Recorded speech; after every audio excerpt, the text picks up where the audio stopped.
¿Qué tal amigos? ¿Cómo están? Bienvenidos a Cuestiones de Juristas. Y en este nuevo video traigo para ustedes algunos significados de la expresión constitución y para ello nos vamos a apoyar en lo que sostiene Ricardo Guastini en su artículo sobre el concepto de constitución. La palabra constitución, por principio de cuentas, habrá que decir que es un término de carácter polisémico, es decir, tiene muchos significados y por lo tanto tiene varios usos esta expresión. En el lenguaje jurídico y político se usa con una multiplicidad de significados, cada uno de los cuales presenta muy diversos matices. Y bueno, aquí vamos al menos a tratar dos significados de constitución de manera profunda. Ahorita nos referiremos a cuál. Pero ¿cuáles son esos significados, grosso modo, que se sostienen acerca del vocablo constitución? En una primera acepción, constitución denota todo ordenamiento político liberal. En un segundo significado, constitución denota un cierto conjunto de normas jurídicas, grosso modo, el conjunto de normas en algún sentido fundamentales que caracterizan e identifican a todo el ordenamiento jurídico.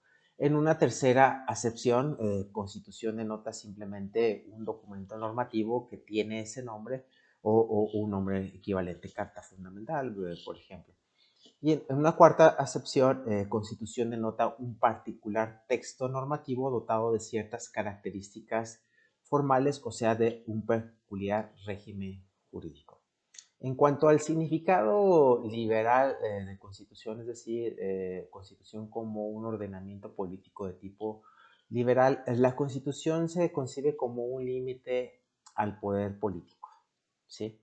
Para la filosofía política, el término constitución es comúnmente utilizado en su sentido originario para denotar cualquier ordenamiento estatal de tipo liberal, o si se quiere llamar liberal garantista, un ordenamiento en el que la libertad de los ciudadanos en sus relaciones con el Estado esté protegida mediante oportunas técnicas de división del poder político. El concepto originario liberal de la Constitución fue puesto en claro por el artículo 16 de la Declaración de los Derechos del Hombre y del Ciudadano, esta declaración francesa de 1789,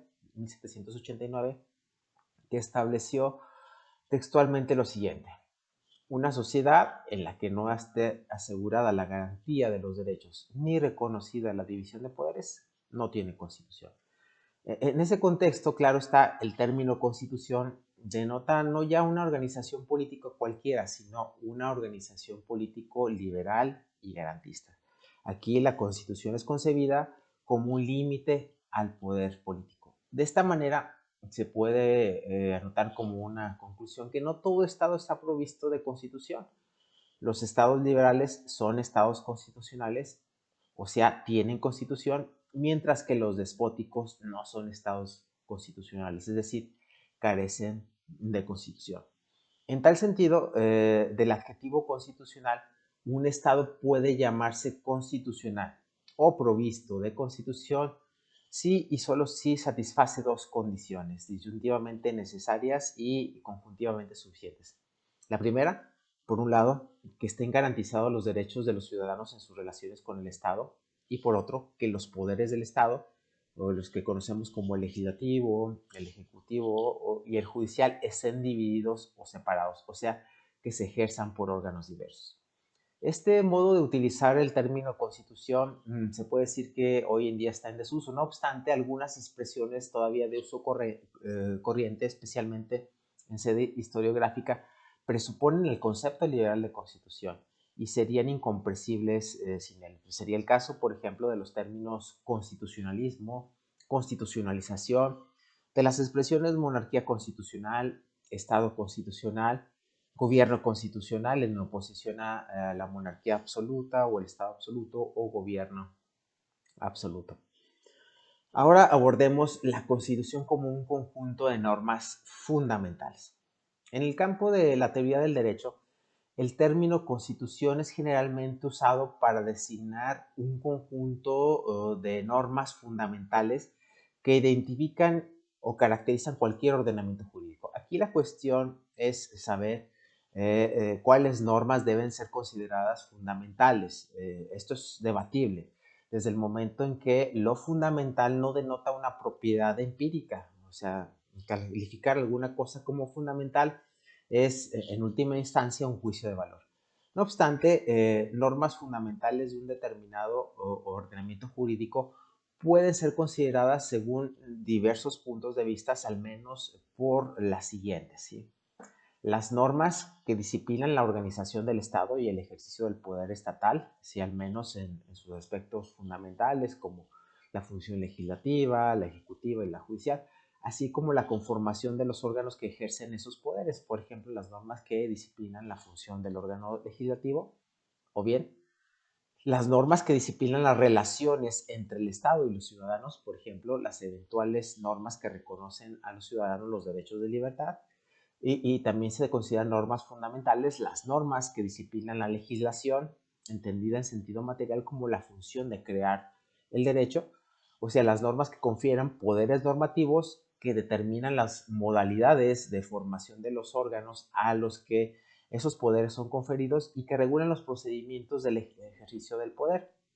También se consideran normas fundamentales las normas formuladas como declaraciones solemnes que expresan los valores y los principios que informan a todo el ordenamiento jurídico. En general, se puede convenir en que son normas fundamentales de cualquier ordenamiento, resumidas cuentas las siguientes: las que determinan la llamada forma de Estado, las que determinan la forma de gobierno y las que disciplinan la producción normativa. Consecuentemente, desde este punto de vista, todo Estado tiene necesariamente su propia constitución. Puede tratarse de una constitución liberal o no liberal. Puede tratarse de un conjunto de normas escritas o bien consuetudinarias. Estas normas, si son escritas, pueden o no estar recogidas en un único documento, pero en todo caso, todos los estados están provistos de una norma, de una constitución de cualquier tipo. Este concepto de constitución es característico del positivismo jurídico moderno y es al que habitualmente se adopta hoy por los estudiosos del derecho público. Este concepto de constitución, a diferencia del concepto originario del liberal que ya vimos, es un concepto políticamente neutro. Una constitución es tal con independencia de su contenido político, liberal, no liberal, democrático, autocrático, etc. Ahora veamos brevemente la materia constitucional. La Constitución, también entendida como un conjunto de normas fundamentales, es llamada a su vez Constitución en sentido sustancial o material. Se llaman materialmente constitucionales las normas fundamentales de todo ordenamiento jurídico. Se llama también materia constitucional conjunto de objetos que son disciplinados por tales normas. Las normas materialmente constitucionales pueden ser escritas o consuetudinarias. Donde existe una constitución escrita, se esperaría que esas normas estuvieran expresamente formuladas. No obstante, no es infrecuente que también ahí donde existe una constitución de carácter escrito, muchas normas pacíficamente consideradas materialmente constitucionales no están escritas en la Constitución, sino que están escritas en leyes ordinarias, o también que no estén de hecho escritas quedando implícitas en un estado latente. De la misma manera, no es infrecuente que las constituciones incluyan también normas no materialmente constitucionales. Aquí dejamos esta revisión de los conceptos de constitución para en los siguientes videos seguir abordando otros conceptos igualmente importantes de constitución. Suscríbase a Cuestiones de Juristas. Es un gusto.